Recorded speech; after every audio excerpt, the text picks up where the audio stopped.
Good afternoon, everybody. I'm sorry it took me a couple less than a 2-minute warning, more like a 5-minute warning. You guys would appreciate it. I bumped into Simone Biles, and I thought I'd say hello to her. I think you guys would have done the same. So. I believe she's on the White House North Lawn doing some interviews. Anyway, good afternoon, everybody. It's good to see everyone. Happy Thursday. Okay, I do have a couple of things that I want to share with all of you. So this week has been marked by honoring service to our nation through presidential medals of honor and freedom.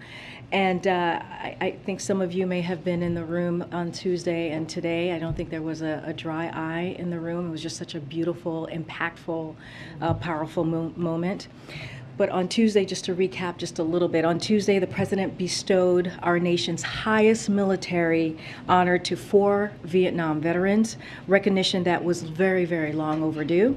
And today, as we all just saw, some of you may have been in the room, we saw 17 individuals spanning different backgrounds, careers, contributions to the United States receive the Presidential Medal of Freedom, the nation's highest civilian honor.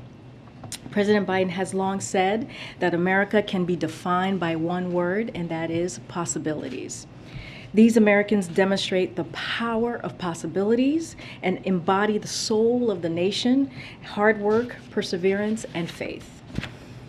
Today, the Department of Transportation announced nearly $1 billion in funding from President Biden's bipartisan infrastructure law to 85 airports across the United States to modernize their terminals. For example, in Orlando, we are investing $50 million to construct 4 new gates, increasing capacity and providing ADA-compliant facilities. At Pittsburgh International Airport, we're investing $20 million in building a new terminal, which will include improved security screening and baggage inspection systems. And when all is said and done, the bipartisan infrastructure law will pour $5 billion into similar terminal projects and $25 billion total to airport-related infrastructure across the country. So investing in terminals is not something the federal government typically takes on. Usually it's local airports and owners and airlines who tend to do that. But thanks to the president's infrastructure law, we are able to step up and make these kinds of investment that will benefit traveling Americans. Finally, lastly, Senator Mitch McConnell is holding hostage the bipartisan package, the Bipartisan Innovation Act, which would make more in America and strengthen our competitive edge with China. And he's doing all of this. He's putting this in hostage, this bipartisan law, to protect the big farmers' profit. It is outrageous. And here's the thing. We must do both, and we can do both. I remind you and all others that when Leader Mitch McConnell himself agreed last fall that bipartisan negotiations shouldn't be paused for other priorities, saying, and I quote, "Republicans have been negotiating in bipartisan good faith to meet the real infrastructure needs of our nation. The president cannot let congressional Democrats hold a bipartisan bill hostage over a separate and partisan process." I want to be clear here, though. Negotiations have been productive, and in recent weeks, negotiators made progress in key issues of the Bipartisan Innovation Act. So we are ready to finish up this process of negotiating and pass this bill. It's now or never to do this. Other countries aren't waiting. They are offering tax incentives for companies to invest in new manufacturing lines. Companies are currently making their investment decision. And here's the bottom line, we gotta get this done. We can do both. So I say to Mitch McConnell, let's get this done. All right, with that, Amr, what's your question? Your first question. Sure, thank you. With Prime Minister Johnson's resignation today, I know you don't like to get into other countries' politics, but more substantively, what does this mean going forward? Big ally, you basically have a caretaker, lame duck Prime Minister now, but this is a very difficult time in Europe, obviously, and the President's efforts to keep Europe paddling or rowing the same way on Ukraine is top of mind now. Is there any concern that this becomes a little bit more difficult when you have a big partner like Prime Minister Johnson in the position he's in? So I'll say this, our alliance with the United Kingdom continues to be strong. Our special relationship with the people in the country will continue to endure. None of that changes. And I will remind you just a week ago today, when the president was in NATO, in Madrid, for a historic NATO summit, as you heard him speak at the press conference. And you saw what happened. You saw a reassurance, a reaffirmation of NATO countries saying again what they are going to continue to do, continue to support Ukraine in their effort to defend their democracy against Putin's brutal war. And so that is not going to change. And not only that, you saw a potential expanding of NATO with 2 additional countries, which is incredibly important, something that the president has worked very hard on these last several months, who's also led on this effort. You saw other alliances make a commitment to increase their security assistance. And so all of that, what you're seeing currently today, because of the leadership of this president, is a more unified NATO. And I don't think that changes at all. And you saw him at the G7 in Germany, where you saw him with the G7 leaders, the same. You saw a committed alliance amongst friends, amongst other countries, on everything that they're going to work on together to push America's interest, and also the interest of other countries as we look at the global challenges ahead. Okay, just one more on now that Brittany Griner has pleaded guilty. What is the next steps that the administration is contemplating? Does the president support Bill Richardson going over to Moscow to try to fashion her release? And would the administration entertain a trade of Russian detainees in American custody for Ms. Griner, particularly the arms dealer Victor Pope?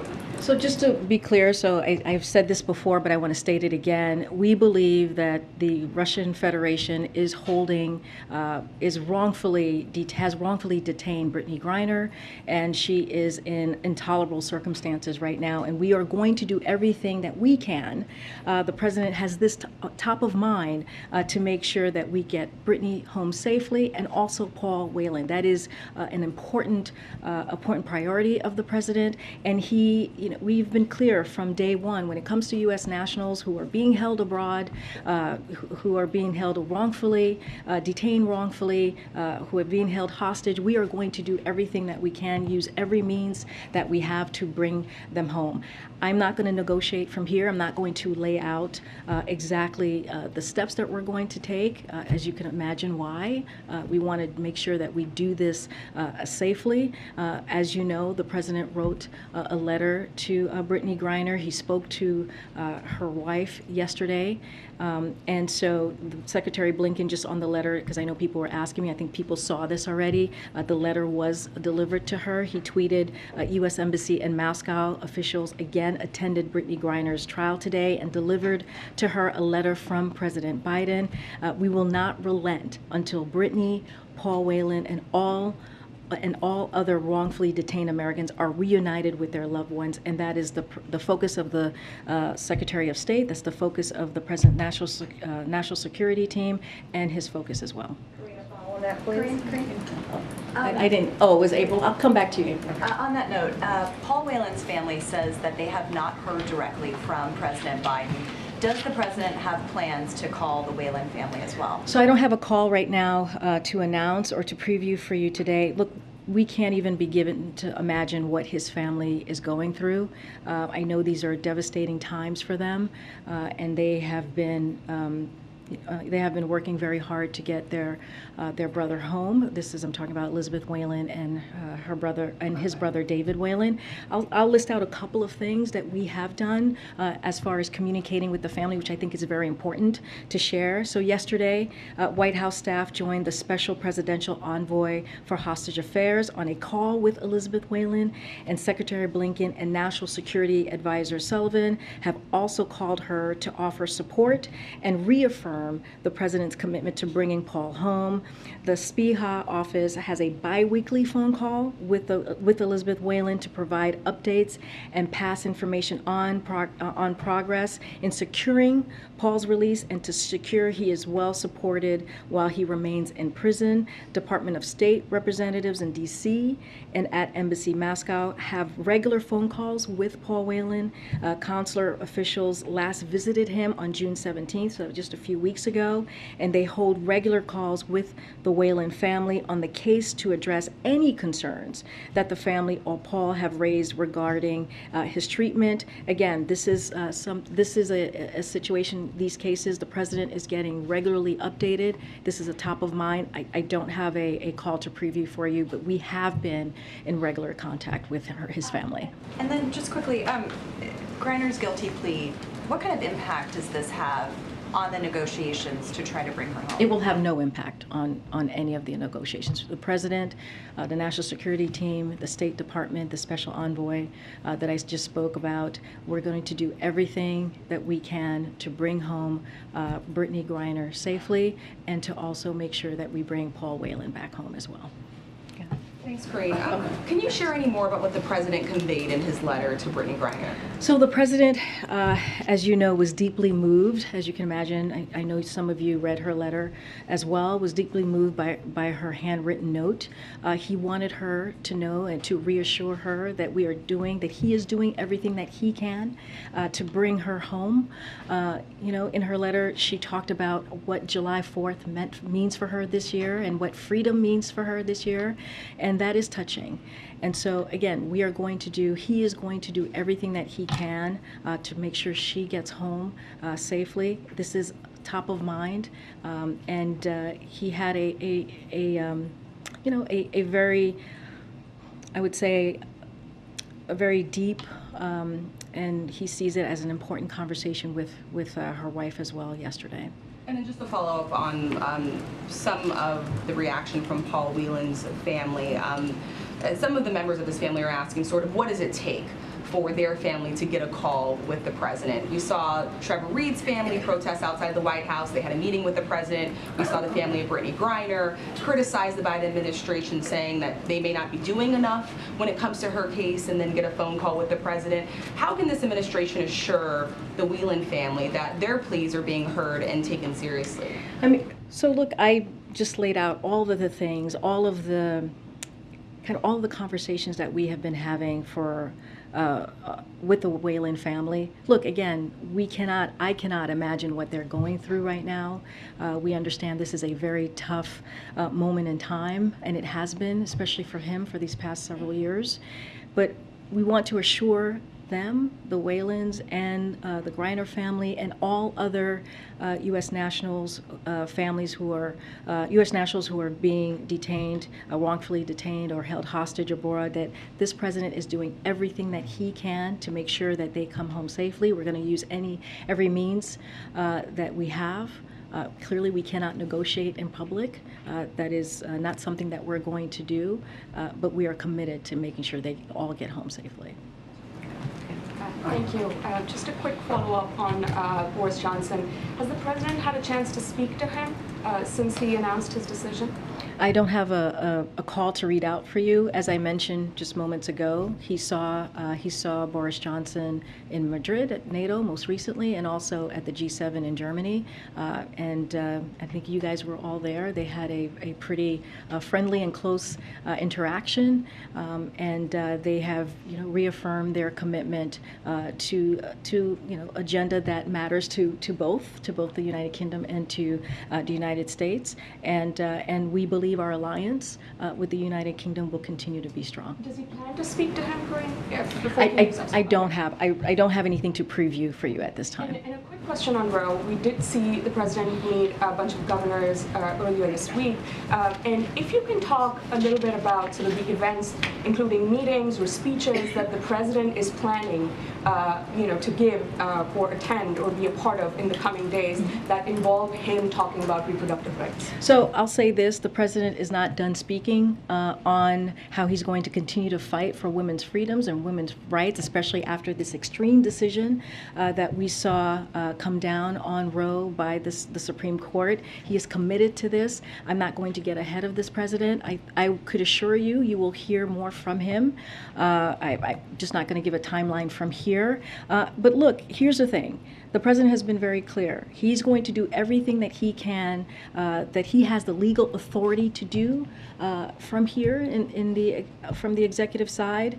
But we believe, and he believes, that the way that Roe goes into law or gets codified is if Congress acts, right? We have to make sure that we get Congress to act. He's going to continue to call on that to make sure that that happens. You know, this is such a critical time as we see Republicans trying to take away those rights, as we see Republicans talking about a national ban. This is what's happening on the other side. And so we have to continue to use our political capital, if you will, to fight as hard as we can and to make sure we do the work that we need to have pro-choice congressional members in Congress. On that point, Karine, we understand the White House was working on an executive order.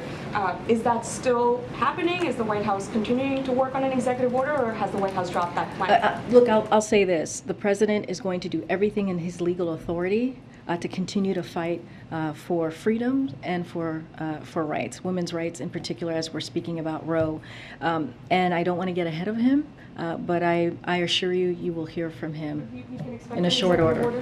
In a short order. He will speak to this himself. I'm not going to get ahead of the president. Okay.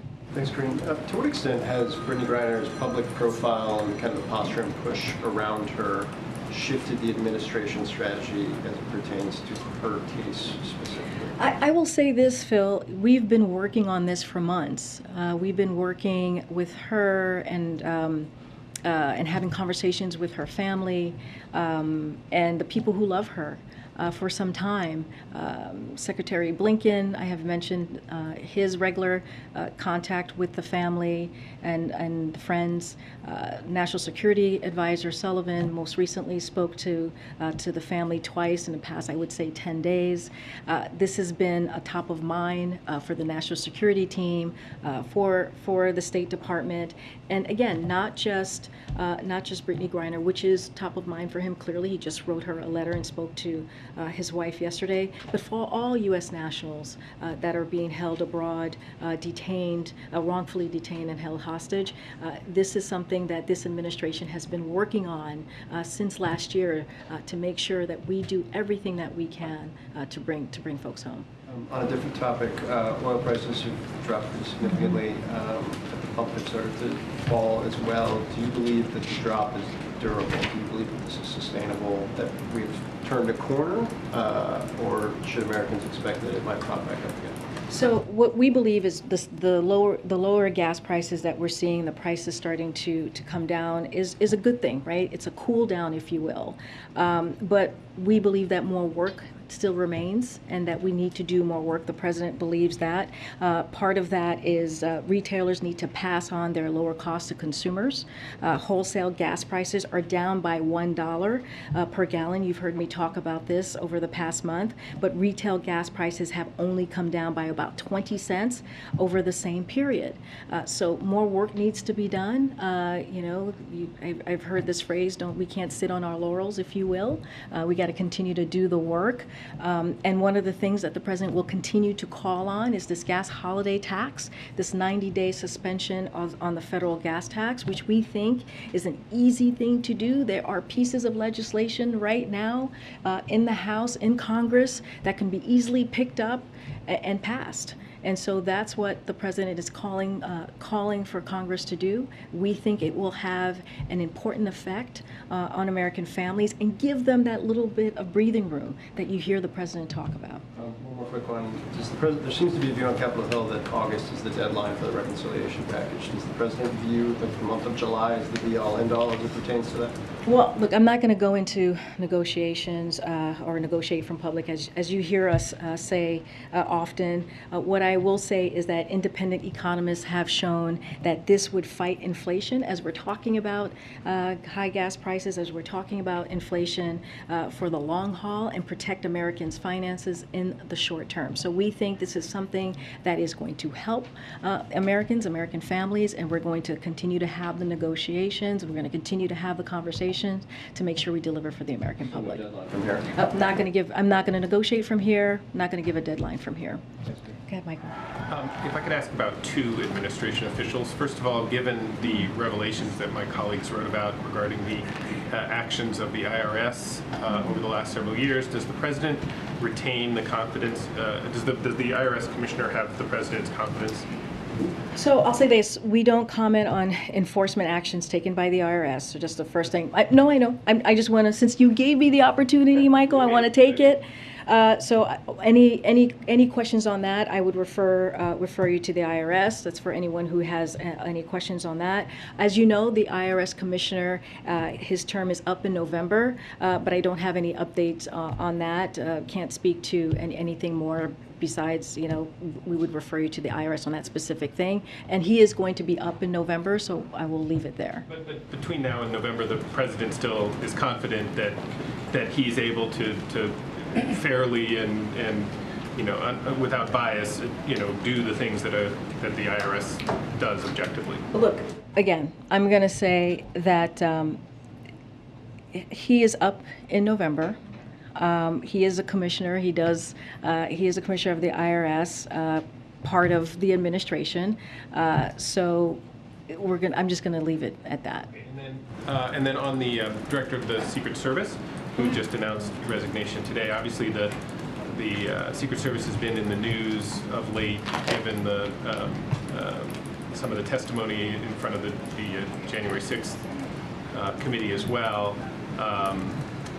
Is there any relationship between the director's departure now and the timing of some of those revelations from the committee? Did the White House know about his intention to retire before that testimony last week, I guess? So, Michael, I would say that there's no relations at all. This has been in talks for several months. For his retirement, I believe, since April, before the January 6th hearing. And as I know, he is headed to the private sector. So it is not connected at all. This has been in talks for some time now. His retirement. Thank you.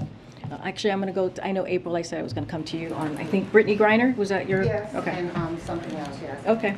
On Brittany Griner, I talked to Cheryl Griner last night. Okay. And now this morning's decision, and we understand that according to sources close to the case, that it was Brittany's decision, and it was an informed decision that was discussed over several weeks to make this decision to plead guilty. Was the White House ever in any understanding that this was going to be the case this morning?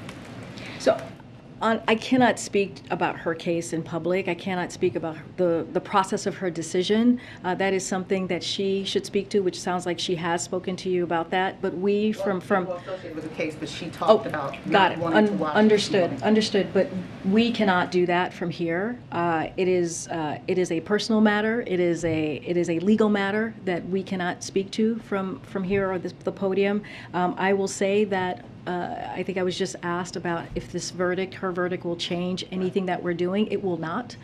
We will continue to make this a top priority in making sure that we bring her home safely. That is a commitment that we have made to her, to her family, and also to other U.S. nationals as we're trying to bring them back home. Is the hope that this guilty plea will be viewed favorably by the Russians to help her come home sooner, or her sentencing be less? Again, April, I appreciate the question. I cannot. That was a legal advice, clearly, that Brittany received from her lawyers. I cannot speak to why the decision was made. I cannot speak to the minds of the Russian Federation. I That is not for me to do. What I can say is what we're going to do here, and what the president wants to do is making sure that we bring home these U.S. nationals who are wrongfully being held abroad and also held hostage. It is important that we get them home safely. Mrs. Reiner says she wants to come for a face-to-face that the president offered.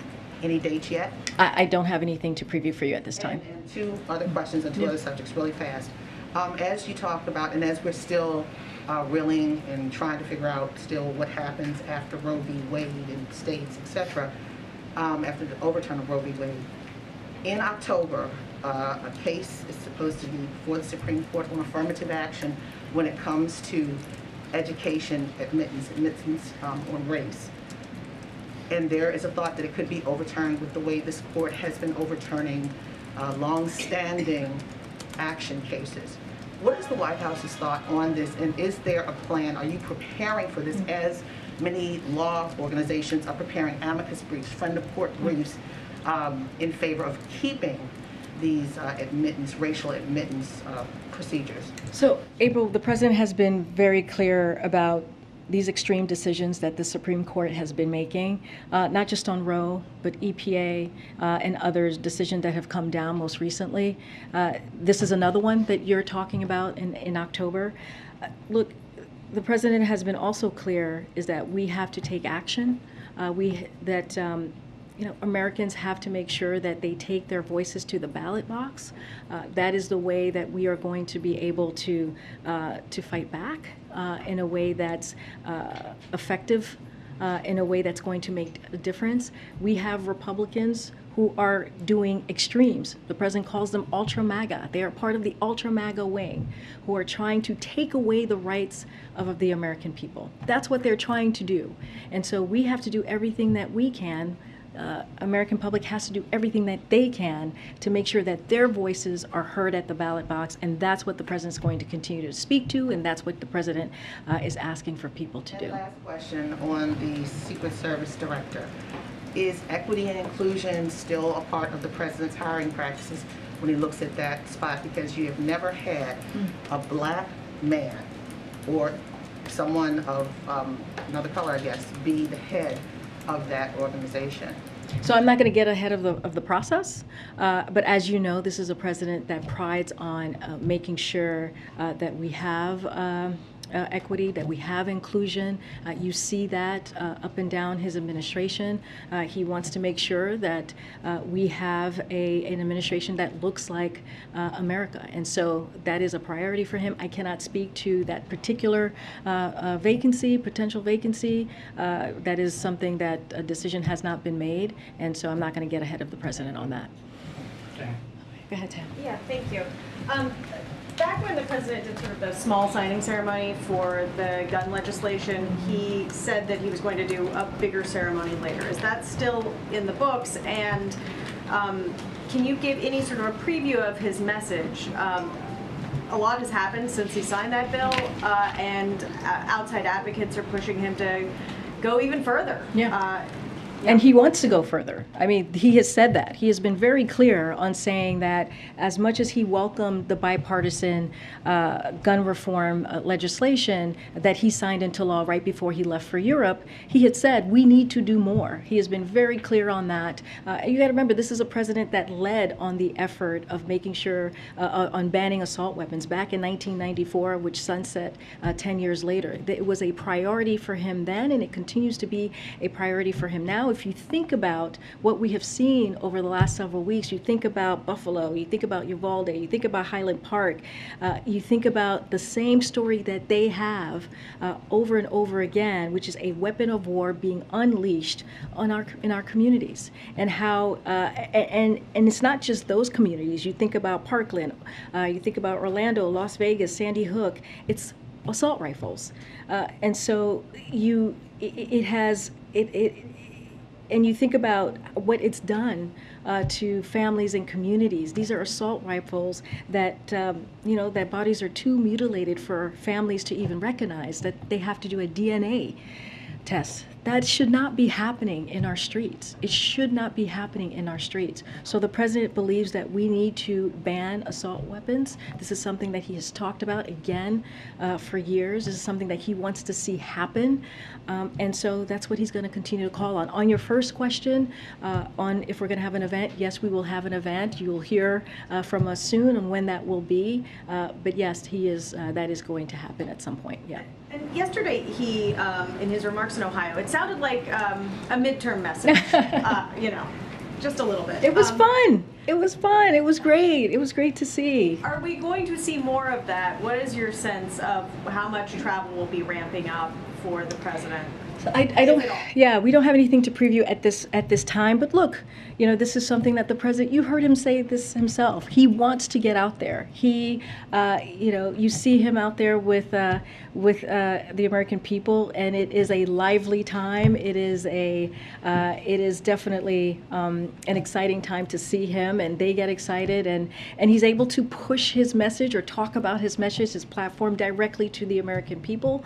And if you think about yesterday, it was about pensions, about union pensions, it's about what the work that the American Rescue Plan has done to make sure that we protect those pensions. And so that is such an important message for the American people to hear, and not just in Ohio, in many other in many other states across the country is going to be affected by the American Rescue Plan as well when it relates to union pensions and other items as well. Okay. Thanks, Karine. Since you started the briefing talking about McConnell holding the bipartisan Innovation Act hostage, has the president reached out directly to any Senate Republicans to convince them and make the case for why they should support this bill? So I don't have any, we don't have any calls to read out. As you know, his Office of Leg Affairs is in constant communication, and not just his Office of Leg Affairs. You have other departments, offices in the White House that are constantly talking to congressional leaders and staff on issues that on these types of legislations that we believe are important to the American public. I just don't have anything to read out. I figured you would say that, but what is the path forward if you know that there's Republicans that support this bill, but you need to get 10 of them to go ahead with you over the objections of McConnell? So what are you doing, and are you confident that there are actually 10 who would do that? So look, we have seen, and I said at the top, we have seen progress. We wanted to make that clear, even though you heard me call out Mitch McConnell. We have seen some progress. What I was calling out is the hypocrisy that we have seen from Leader McConnell on this, and so the president and bipartisan members of Congress, who share the same goal, and we understand that it is to reach a final agreement that meets our economic and national security objectives, and we want to do this by this summer. We feel confident in that, and we're going to continue to work to make that happen. We know companies are making decisions now on where to invest this year, so the time is now to act. That's why I said if it doesn't happen now, it won't. So we are going to do everything we can to make sure that we make this happen. And then one follow-up to Michael's question on the IRS commissioner. You noted that his term is up in November. Are you insinuating that you won't renominate him, and if so, why not? I'm just not going to. I'm not going to get ahead of the president. That is a decision for the president to make, and I'm not going to get ahead of that decision. Go ahead, Peter. Thanks, Karine. Why do you think it is that 88% of people in this country, polled by Monmouth, think the country is on the wrong track? So I'll say this: the president understands what the American people are going through. He understands that gas prices are high because of Putin's tax hike, because of the war that the brutal war that Putin has taken on in Ukraine, and their brave fight for their democracy. That's what we're seeing here. And also the food insecurity, the food cost has skyrocketed. And that's why the president has done everything that he can to blunt those high prices. That's why he's tapped into the Strategic Petroleum Reserve. We saw a historic amount of barrels coming out a day, 1 million a day. That's why he is doing the homegrown biofuels, the ethanol 15, making that available available this summer, which is not normally available this summer, so that we can try and bring down those costs. And that's why he's going to continue to work to make sure we lower those costs. Look, but again, we understand what the American people are feeling. We're doing everything that we can. We have a plan. Here's the thing. We have a plan. Republicans do not have a plan. What they want to do is take away rights from the American people. But do you think it's possible that your plan just is not popular with the American people right now? I don't think it's that our plan is not popular with the American people. We know that the American people are feeling the high cost. We understand what they are feeling. Because when you look at inflation, when we look at where we are economically, and we are in a strong, we are stronger economically than we have been in history. When you look at the unemployment numbers at 3.6%, when you look at the jobs numbers, more than 8.7 million of new jobs created, that is important. But we understand that gas prices are high, and we understand that food costs are high, and that is because of a once in a generation pandemic and also Putin's war, and that's just the facts. So if you think that your plan is popular with the American people, is it just that the plans are not being communicated properly, and is that why the communications director is leaving?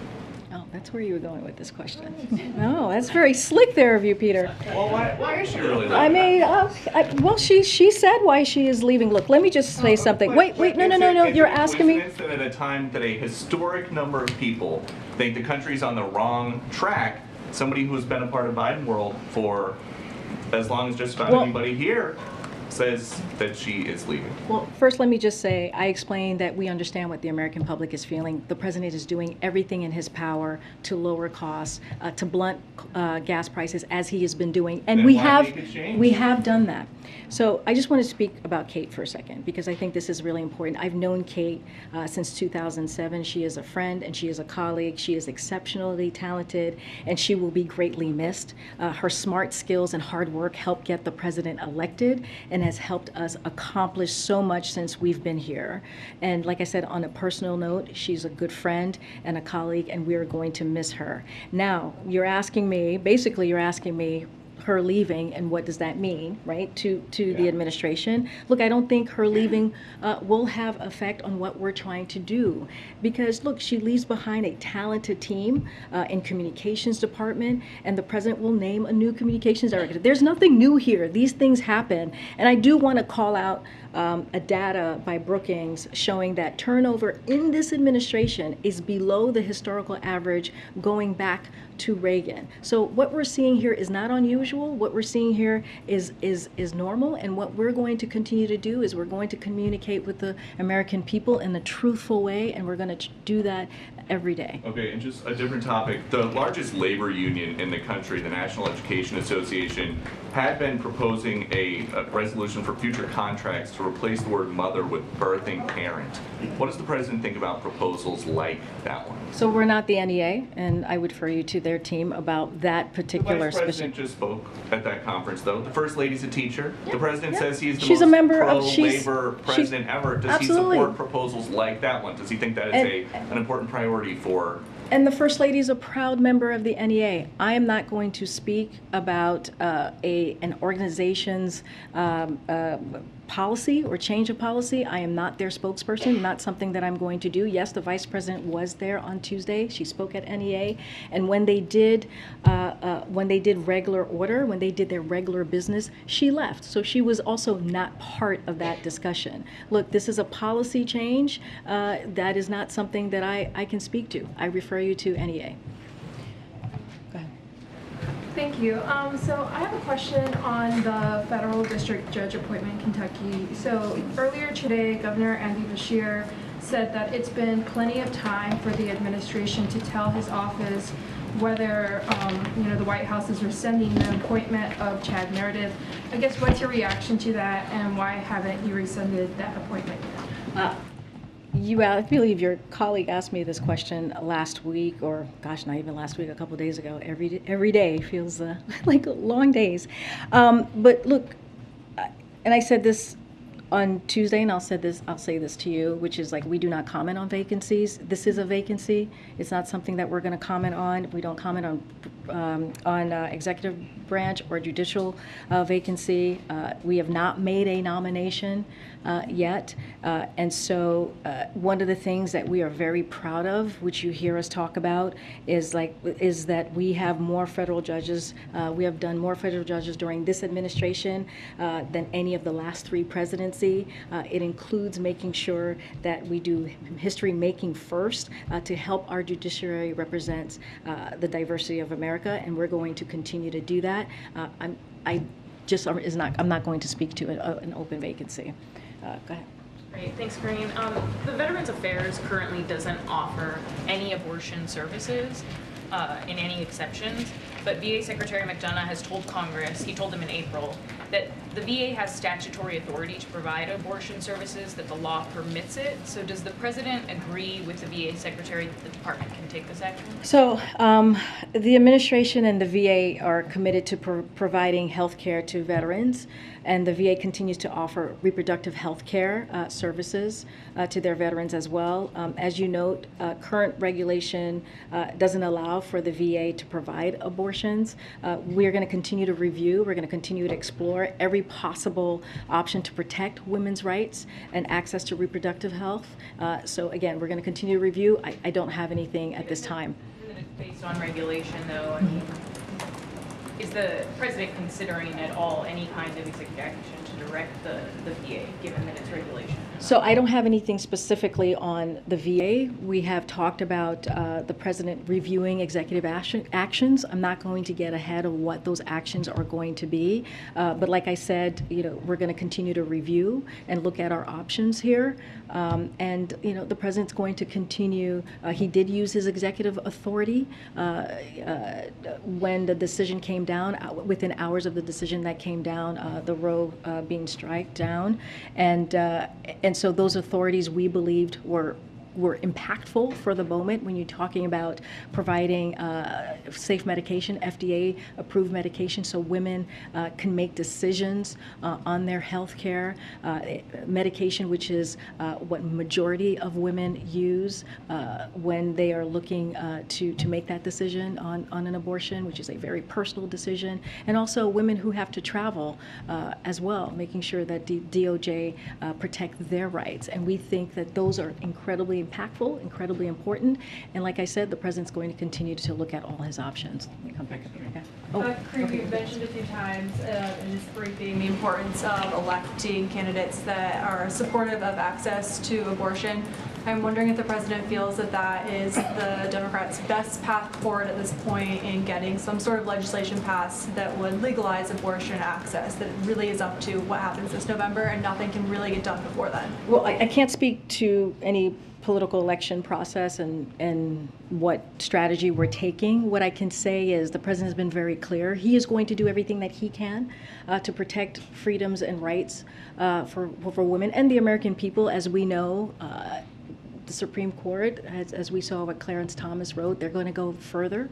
And that is something we should really listen to and pay close attention to. And it is going to happen. This is something that the President has said. And so what I would say is he's been very clear. We need Congress to act. We need to codify Roe, make that the law of the land. That is the best way we're going to protect rights and freedoms. And if it doesn't happen in Congress, he has asked the American public to take their voices to the ballot box to make sure to do what you just asked me, to make sure that we have pro-choice members in Congress. All right, thanks everybody. I'll see you tomorrow. Thanks, Karine.